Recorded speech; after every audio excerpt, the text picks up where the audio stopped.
A game-saving play. There's nothing else like it in basketball. A block. Throws it up for Ayton. Shot blocked by Antetokounmpo. A steal. Quickly. Does to Lambeer. Stolen by Bird on the cut to DJ. Yes!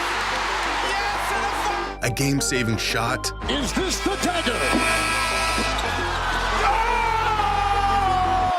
But have you ever seen a life-saving play? This is McCall Riley, senior forward for the University of Alabama in the late 2000s, and he's playing in the SEC tournament. It's the biggest game of his life up to this point. Game on the line, down 3, with 2 seconds left on the clock. And he's about to hit a shot that not only nearly saved this game for his team, but quite possibly saved the lives of thousands of people. Riley for 3.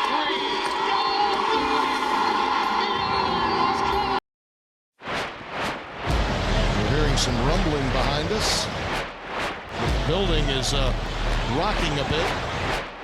Situations like this, Doane Stadium is the best possible place that you could be. I hope you're right.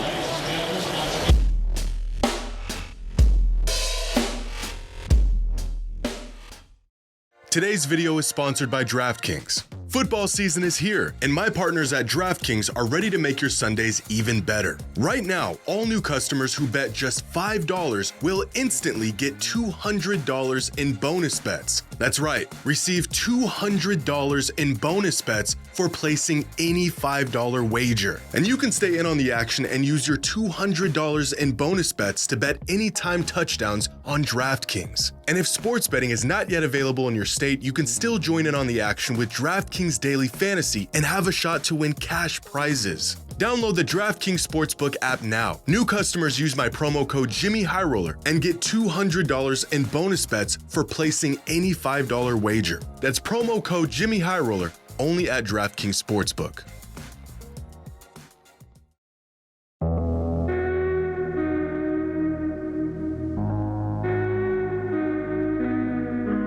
It's March 14th, 2008. It's day 2 of the SEC basketball tournament, and Mississippi State is up on Alabama by 3 points, 59-56. There's 2 seconds left on the clock. Alabama's got to make something happen. With their season 3 points away from being over, Alabama draws up a play for this guy right here, our friend McCall Riley. Now, McCall was a great player, second leading scorer on this Alabama squad, but on this particular night, he was hot and cold the entire game. He got off to a slow start, but piled up 13 points in the final 12 minutes of the first half, followed up by a handful of misses and 0 points in the entire second half. At least up to this point. This was McCall's last chance at this. He was a senior. His team was on the brink of elimination.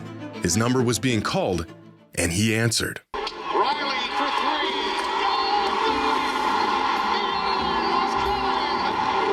With their season on the line, McCall Riley rattles in a 3-point buzzer beater to send the game into overtime. The fans explode. Mississippi State is stunned. This game's going into overtime. But right as overtime tipped off, fans at home noticed that their TVs were becoming distorted. The broadcast signal of the game degrading and getting worse. In that moment, they had no idea what was going on.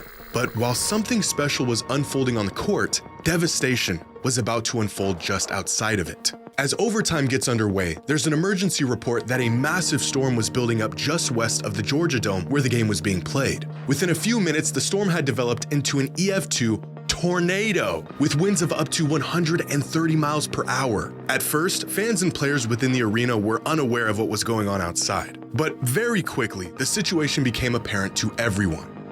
Mississippi State basket. G is fouled by Stewart. That's a block.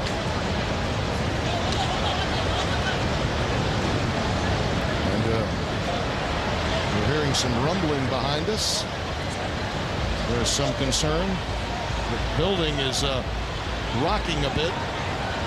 The storm becoming so strong that it shook the arena and ripped through panels on the roof. Fans in attendance that night said it sounded like a freight train was ripping through the roof of the arena. Ben Hansborough, Mississippi State guard and brother of former Tar Heel and NBA player Tyler Hansborough, said he thought he was hearing a tornado or a terrorist attack. which is quite an odd combination of guesses, but the man didn't know what was going on, cut him some slack. Officials had to stop the game as the tornado ripped past the arena and the surrounding downtown area. Fans quickly began to head for the doors, but the arena staff told them they needed to stay inside, because outside it was far too dangerous to even try to get out of the building. And within a few minutes, the tornado had passed through, causing more damage than the staff and engineers on site had initially thought. It wasn't until later that weather services were able to track the path of the tornado and its destruction, where they came to the bleak realization that this tornado came within just 100 yards of the arena, wiping out everything in its path downtown and causing $500 million in damage. The worst realization came a couple days after, when a body was found amongst the debris of the tornado, proving that this was a fatal event. But it could have been far more catastrophic. If McCall Riley did not hit his game-tying shot to send the game into overtime, nearly 20,000 fans would have exited the arena directly into the path, and at the exact moment the tornado hit, thousands of people would have been in danger. The downtown area that was wrecked by the tornado would have been filled with people. What could have unfolded in the following moments would have been devastating. But thanks to a buzzer beater, these fans stayed in their seats, safe and away from the storm. The game went into overtime, and the streets were essentially empty. An unbelievable sequence of events that undoubtedly saved the lives of countless fans in attendance that night. About an hour after the tornado had passed, the game resumed, and finding themselves in an eerily similar situation as they were at the end of regulation, Alabama went back to McCall for one last shot. This time, to win it all. And this time, he missed it. The kid was devastated, so close to leading his team to a playoff win and coming up short. McCall may not have hit the game-winning shot he was hoping for, but what he did do was something far greater, because he hit possibly the first and only life-saving shot. And that, ladies and gentlemen, is the butterfly effect. When one seemingly insignificant occurrence has rippling effects, leading to some consequential event sometimes long after the initial event. And this is just one of many butterfly effects within the world of basketball that you have to see to believe.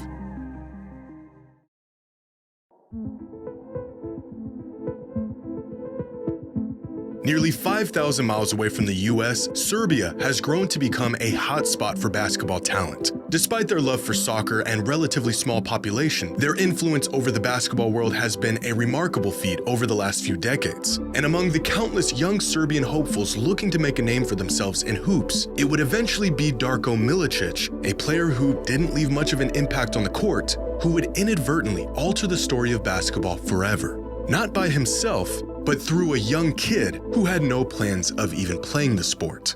Back in 2006, Darko Milicic was beginning his 4th season in the NBA, and by this point, he had already been labeled as a huge draft bust. He had fallen out of the rotation in Detroit, the hype of him being a generational prospect had long wore off. And, well, it didn't help that the multiple future Hall of Famers chosen after him in the draft were blossoming well ahead of schedule.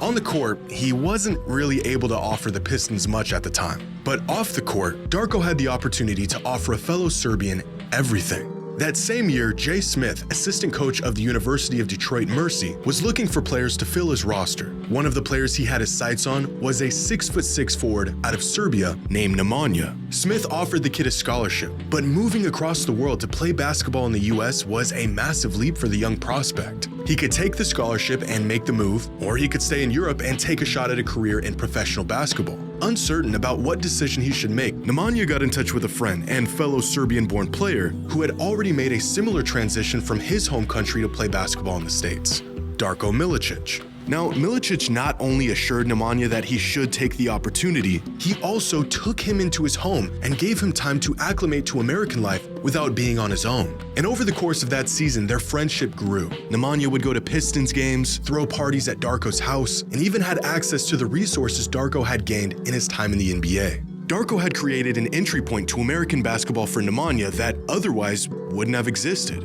Unbeknownst to him, nearly a decade later, his generosity would aid another young Serbian prospect with his journey to the US. After finishing his college career, Nemanja played one season in the Premier Basketball League in the US before moving back home to play professionally in Serbia, where he played his last season in 2012. A relatively unremarkable career to most fans, but one that sparked inspiration in his younger brother, Nikola. Growing up, Nikola Jokic was always interested in basketball, but it was never really his calling. As we all know now, horses and horse racing are where his true passion lies. By the time Nikola had become a teenager, he was competing at the amateur level in horse racing, pursuing the sport as more than just a hobby. In interviews, Nikola has stated that growing up, racing was always a priority over basketball. Until he witnessed his brother's journey, his transition to the US, the connections he made, and the level he had reached in the sport, that for the first time, making a career out of basketball materialized into a possibility for a young Nikola Jokic. And so at 14 years old, Nikola made the decision to forego any aspirations of becoming a horse racer and put all of his efforts into basketball. Now 15 years, 3 MVPs, and an NBA championship later, turns out that was probably the right decision. If it wasn't for Darko opening his doors for an old friend from Serbia, Nikola's brother may have opted out of college in the States. He may have stayed home and pursued other interests, as his only real tangible avenue post-high school was at Detroit Mercy. He would have never made the difficult transition to America. His collegiate and pro career in hoops may have never happened. The inspiration he gave to his younger brother would have gone in a completely different direction, and we may have never gotten one of the greatest basketball players of all time. Leading up to the time he was drafted, and even recently, Darko has given words of wisdom, encouragement, and advice to Nikola Jokic, continuing to be a valuable friend to the Jokic family long after he helped Nemanja nearly 2 decades ago. After 10 years in the NBA, Darko Milicic retired a champion with 10 solid seasons to his name. He never shook the label as being the guy that shouldn't have been drafted 2nd overall in one of the greatest draft classes ever, and although he never gave fans quite what they were expecting coming into the league, he gave us something a whole lot better. One of the greatest players to ever touch a basketball.